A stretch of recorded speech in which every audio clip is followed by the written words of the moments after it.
Hoje eu quero trazer aqui um vídeo do Gustavo Cerbasi e veio muito a calhar com uma situação que eu tava ontem num jantar. Hoje é sábado de manhã, dia 20 de maio. Tava numa situação ontem num jantar com alguns amigos e falando sobre finanças pessoais, finanças para família. Ele traz a diferença entre educação financeira e inteligência financeira, alguns insights também do livro dele. Eu sou o Matheus Linhares, esse é o DR Financeira. Aqui é um canal onde a gente fala de finanças para a família, com o objetivo de torná-las mais alinhadas e prósperas. Se você é novo aqui no canal, já te inscreve no canal, deixa o like para o YouTube entregar esse vídeo para mais pessoas e o sininho de notificação ativado para você acompanhar os próximos vídeos aqui com a gente. Você é um dos primeiros nomes que eu consigo lembrar, assim, tudo bem que eu sou novo ainda, mas você é um dos primeiros nomes que eu vi falando sobre educação financeira aqui no Brasil, ganhando destaque na mídia.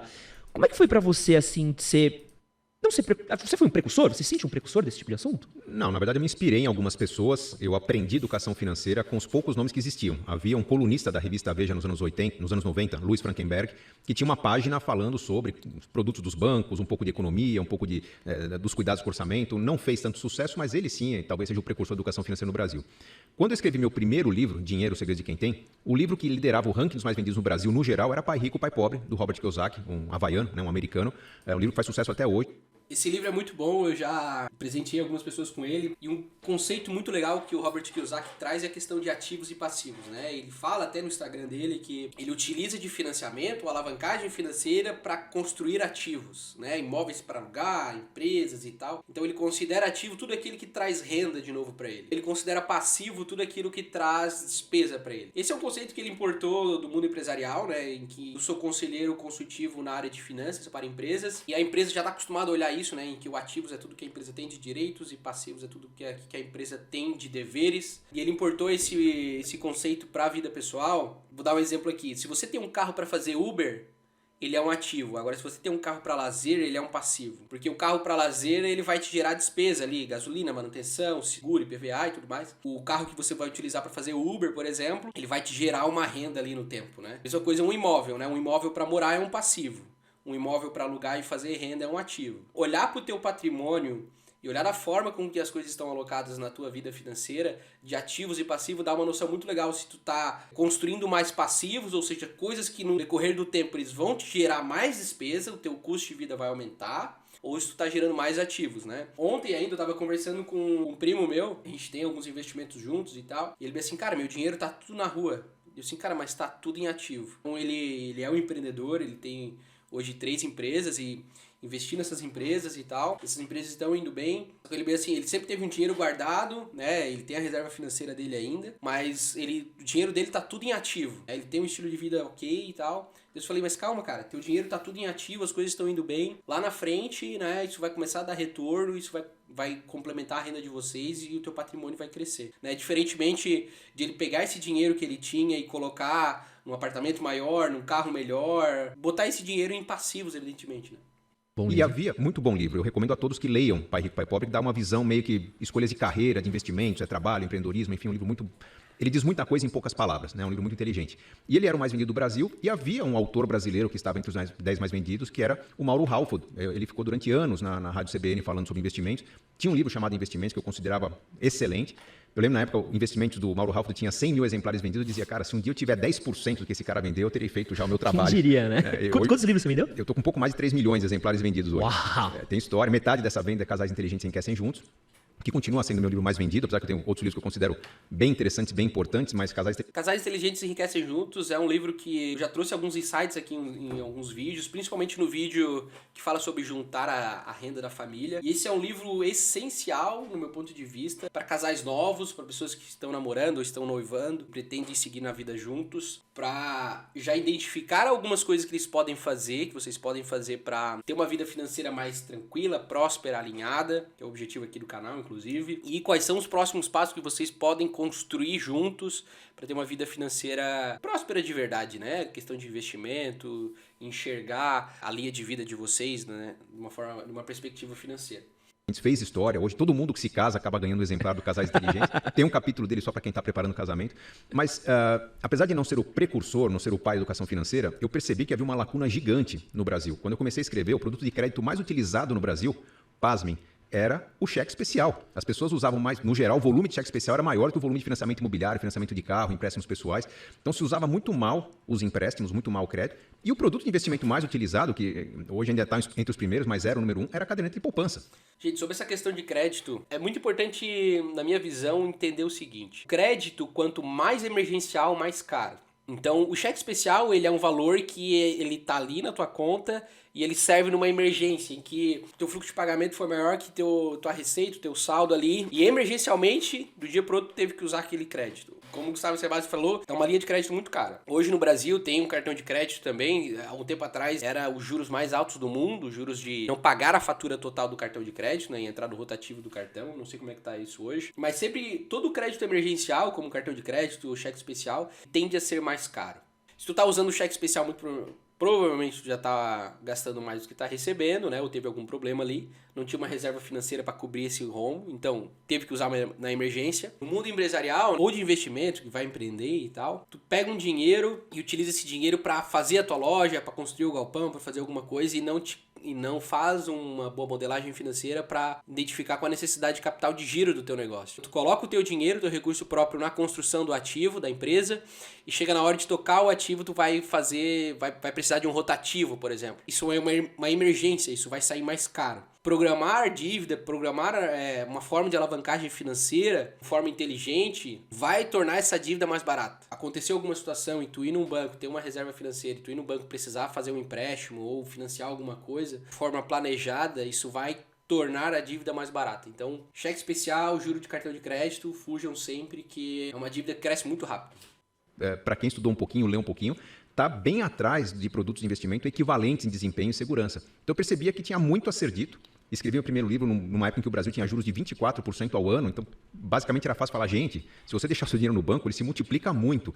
Você vai chegar ao seu primeiro milhão num prazo curto, 7, 8, 10 anos. Hoje já não é tão simples, na verdade existem meios para isso, mas não basta pôr dinheiro na poupança que você vai chegar lá, né? O mercado ficou mais competitivo, mas eu percebi que havia muito a ser falado. O livro mais difícil de escrever foi o primeiro, que eu tive que montar um passo a passo, um manual, começo, meio e fim.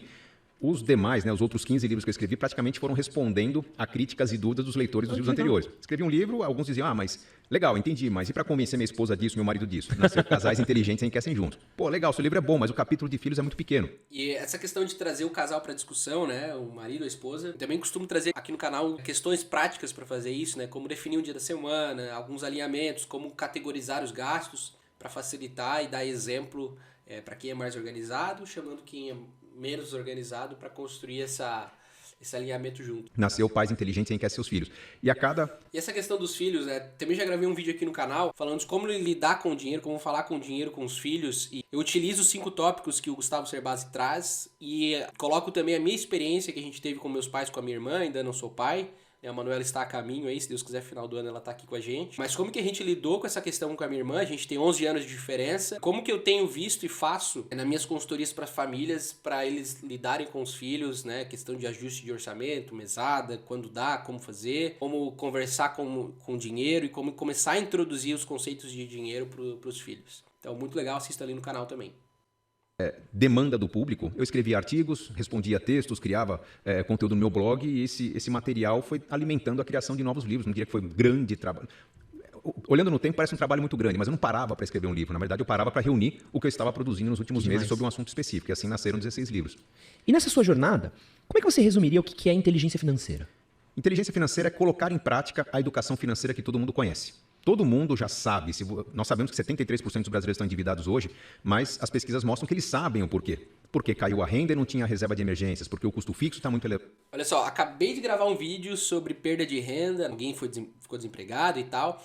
E a última dica desse vídeo é fazer uma reserva de emergência, para que a família não passe por isso de novo ou consiga se planejar melhor, não use cheque especial, não caia no endividamento bola de neve. E sobre inteligência financeira e educação financeira, eu estava ontem jantando com casais de amigos e inevitavelmente as pessoas me perguntam sobre finanças nessas ocasiões. E o que o Gustavo fala é muito verdade. E educação financeira as pessoas têm, pelo menos no meu ciclo de amizades, eu acho que a internet, não tenho certeza que a internet tem conhecimento financeiro muito prático, né? As pessoas sabem o que tem que fazer, então, mas não tem a inteligência financeira, ou seja, não conseguem colocar isso na vida delas, no dia a dia. É por isso que eu sempre reforço aqui no canal que tenha um dia e horário específico na semana para falar de finanças, né? Você e seu parceiro, você e seu marido e sua esposa, para sentar no escritório, sentar na mesa e falar sobre finanças, para que vocês comecem a colocar o que vocês já sabem em prática, né? E transformar a educação financeira em inteligência financeira. Porque comprou muito a prazo. Então as pessoas sabem o que fazer, sabem que tem que cuidar do futuro, sabem que não conseguem cuidar do futuro e tem mil desculpas para isso. A inteligência financeira é quando você consegue fazer com que essa educação financeira se torne prática. Tem componentes muito mais comportamentais do que financeiros propriamente ditos. Né? Puxa, se eu ganho, digamos, 2 salários mínimos, que não é uma maravilha, né? O próprio Diese, um órgão de governo, diz que o salário mínimo deveria ser de R$6.000 no Brasil, mas se eu ganho R$2.000, não dá para viver de maneira digna. Não dá, nas grandes cidades brasileiras. Mas será que se de repente eu tivesse um pouco mais de mobilidade, ampliasse meu leque de possibilidades, imaginasse onde que as pessoas que ganham R$2.000 por mês no Brasil vivem bem? Porque tem pessoas que vivem de uma bolsa auxílio do governo. Essa questão de ter uma renda baixa, né? Já prestei algumas mentorias em que as pessoas elas tinham uma renda baixa e quando a gente analisou os gastos, elas não tinham nenhuma torneira aberta, vamos assim dizer, nenhum hábito que a gente considera que seja ruim. Eu sempre gosto de instigar a pessoa a buscar por mais, né? Eu acho que ser ambicioso não tem problema, ser ganancioso sim, né? Ter o dinheiro no teu coração é um problema, mas querer mais, querer prosperar, querer evoluir não tem problema. Então, olhar para aquela situação, entender, beleza, como é que eu amplio a minha renda aqui, como que eu consigo ganhar mais, seja com trabalho extra, seja empreendendo, seja fazendo hora extra, enfim. Eu sempre gosto de trazer essa provocação, que é para que a pessoa não se conforme com aquilo ali. E ao mesmo tempo, como você faz a gestão de um pequeno orçamento, é como você fará a gestão de um grande orçamento. Se você já é responsável com R$2.000 por mês, não é com R$10.000 por mês que você vai resolver a sua vida. Com R$10.000 por mês, você também vai estar enrolado. Como você gerencia um pequeno orçamento, como você faz as pequenas coisas, é como você fará as grandes coisas. Não importa o quanto você ganha, importa nesse início, né? Provavelmente está no início da vida aí, é como você faz a gestão desse orçamento, desse recurso, né? Ser um bom mordomo, para quem é cristão, ser um bom mordomo dos recursos que Deus te provê. Isso é extremamente importante para que você possa ser fiel no pouco e Deus vai te colocar no muito. Saber colocar essa situação em que é importante gerenciar o pequeno orçamento para saber gerenciar com sabedoria o grande orçamento também.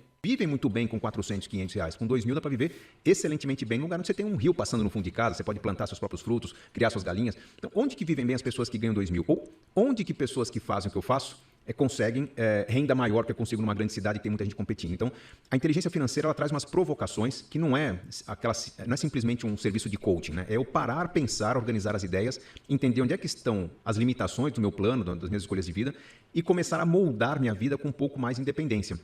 Tem a ver com sobrevivencialismo, não depender do governo, né? Então, se a conta de energia está muito cara, o que eu faço para gastar menos energia, para gerar minha própria energia? Se o carro está muito caro, como é que eu faço para me transportar gastando menos? Então, a inteligência financeira tem a ver com qualidade das escolhas. Não é simplesmente fazer as contas do quanto poupar por mês durante quanto tempo, em quanto tempo eu consigo me aposentar.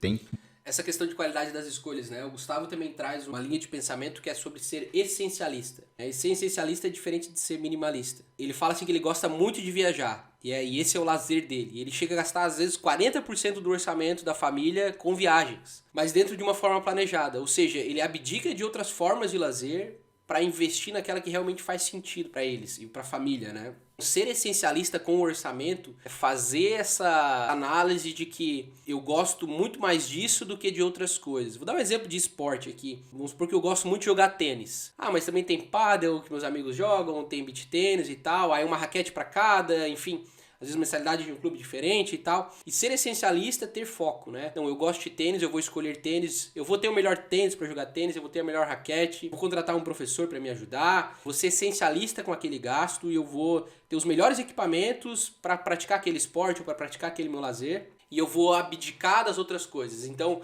eu vou focar o meu recurso naquilo que realmente importa para mim e vou dizer não para as outras coisas. Isso é ser essencialista, né? Tu colocar toda a energia, recurso, tempo, dinheiro numa direção só, e aquilo que faça muito mais sentido para ti e para tua família. Olhar o teu orçamento de uma forma essencialista, para que não seja colocar vários dinheiros em várias caixinhas assim, né, e sem objetivo específico e sem que aquilo traga uma sensação de que você está avançando naquilo ou não.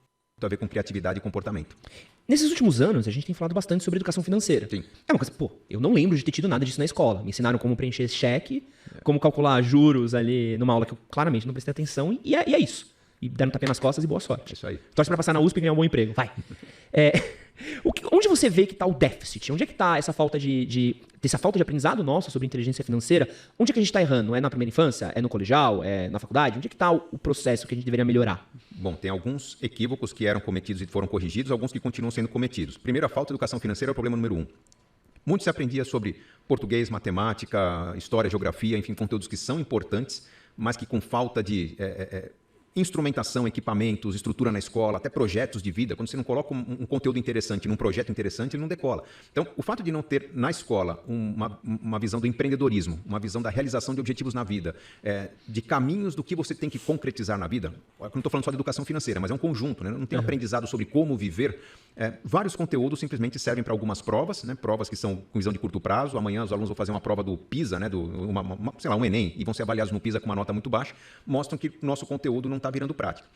Quando se fala, precisamos ter educação financeira na escola, que já tem, começou em 2020, está na Base Nacional Comum Curricular, as crianças têm hoje na escola, não é ter aula de juros, banco, PIX, criptomoedas. É você ter, como acontece hoje no modelo brasileiro, discussão de finanças em todos os conteúdos. O brasileiro hoje cai em armadilhas porque não sabe ler contratos. Então, vamos discutir educação financeira na aula de português. O brasileiro cai em armadilhas porque talvez compre produtos pouco eficientes. Vamos discutir educação financeira na aula de física, química. É como está a educação financeira. Os pais não veem hoje o módulo de educação financeira, mas os filhos estão aprendendo. Havia esse déficit, já corrigimos. Tem um outro déficit muito grande, que é a falta de uma visão empreendedora, que eu acho que deveria estar na escola também. Nós cultuamos durante muito tempo a ideia... Eu vejo que, lidando com algumas famílias que os filhos não tiveram contato com essa educação financeira, né, eles não entendem o conceito de dinheiro, sabe? Eles realmente não entendem o conceito de orçamento, que as coisas têm um limite. Principalmente às vezes se a família já tem uma condição financeira melhor e os pais não têm um olhar para isso. Ter esse contato de uma educação prática na escola, para mim, é essencial. E eu discordo um pouco do Serbasi de que algumas matérias elas são indispensáveis sim no currículo hoje que a gente tem. O loop da fórmula de Bhaskara, né? Ela só serve para tu ensinar teu filho quando ele passar por isso. É claro que eu tô sendo generalista aqui, é uma coisa... Obviamente que a Bhaskara não serve só para isso. Mas na vida prática, né? Eu pelo menos nunca usei. Mas trazer esse conhecimento prático para a vida das pessoas, né? Não só a educação financeira, mas acredito que a questão de direitos e deveres do cidadão... Questão de impostos, né? Como é que o governo influencia, evidentemente, na tua vida, impostos diretos e indiretos. Trabalhar essas questões mais práticas, né? E como o Gustavo complementou ali, trazer a vida do empreendedor, que é o dia a dia do negócio, né? Eu sinto que a academia ela é muito teórica, né? E até na consultoria que eu faço parte, o nosso lema é: na prática a teoria é outra, né? Então, o sistema educacional ele acaba sendo muito teórico e pouco prático aqui no Brasil, na minha opinião. Que precisávamos resgatar as pessoas que estavam em situação de grande desvantagem, muita desigualdade social, sim, tínhamos que fazer alguma coisa, criamos Bolsa Família, auxílio emergencial, uma série de ajudas e facilidades que eram importantes, mas não havia um plano para encerrar essa ajuda. Então, você dá um incentivo, você dá um presente para as pessoas. Legal, quem deu esse incentivo vai ganhar votos. Agora, quem vai ser o político com coragem de tirar o incentivo quando a família não precisa mais? Então, criou-se a cultura do assistencialismo, que é muito perigosa. As pessoas, às vezes, vivem num lugar que podem criar uma horta no fundo de casa, podem colher aquela jaca ou aquela manga no pé, na árvore que está no fundo, mas a pessoa está preferindo ficar sentada em casa ou ficar mandando currículo, procurando emprego onde não tem emprego, porque se acostumou com a ajuda dos outros. E isso é muito perigoso. Perceba que se você for para um outro país, não sei se você já morou um tempo fora, eu já morei um tempo no Canadá, quando você imigra para um outro país, um país sério, pelo menos um país que eu morei era assim no Canadá, você chega, se não tem emprego, o governo te dá um programa chamado Outplacement, preparação para emprego. Legal, gratuito, e se eu tiver filhos ainda ganho uma mesadinha, $800 por mês, gratuito. Só que há um compromisso. Se em um ano eu não conseguir emprego com aquele serviço que o governo me dá, simplesmente eu sou deportado, eu volto ao meu país. Então... Eu concordo muito com essa visão de que o assistencialismo permanente, ele escraviza a pessoa, né? Então, eu acho muito legal o sistema de redistribuição de renda. Você ajuda as pessoas mais necessitadas e tal, mas aprisionar elas a um mundo extremamente escasso e pequeno, pra mim, é muito cruel. Tu prover aquele recurso sem limites de tempo, tornar aquela pessoa escrava daquele recurso, eu acho que é um lado da política econômica do país bem ruim, vamos dizer assim. É porque tu não instiga, como o Gustavo falou no Canadá, a tu buscar, ir atrás e não te contentar com aquilo e buscar fazer mais, né? tem uma pressão para colher resultados com aquele esforço que o governo me dá. Aquilo faz com que a empregabilidade aumente bastante, o desemprego fique baixo, o governo consegue absorver uma série de imigrantes, então há uma contrapartida, não é simplesmente uma doação, tira do rico e dá para o pobre. Nós precisamos tirar dos ricos e ajudar os pobres para que os pobres fiquem ricos, e não para que os pobres continuem dependendo dos ricos. Esse é um grande buraco que nós temos no Brasil hoje. Esse que você... Até finalizando o vídeo aqui, né, essa questão de tirar do rico e dar pro pobre, né. No Brasil isso não acontece, né, o maior imposto é sobre o consumo, então o rico e o pobre pagam o mesmo imposto, enquanto o imposto de renda para dividendos, para pessoas que têm empresa, não tem dividendo. A política que o governo traz de aumentar o imposto do rico, na prática isso não acontece, né. Ele deveria ser um imposto sobre a renda, né, na minha opinião, como é feito nos Estados Unidos, e não sobre o consumo, em que o rico e o pobre pagam a mesma carga tributária e o mesmo volume de imposto.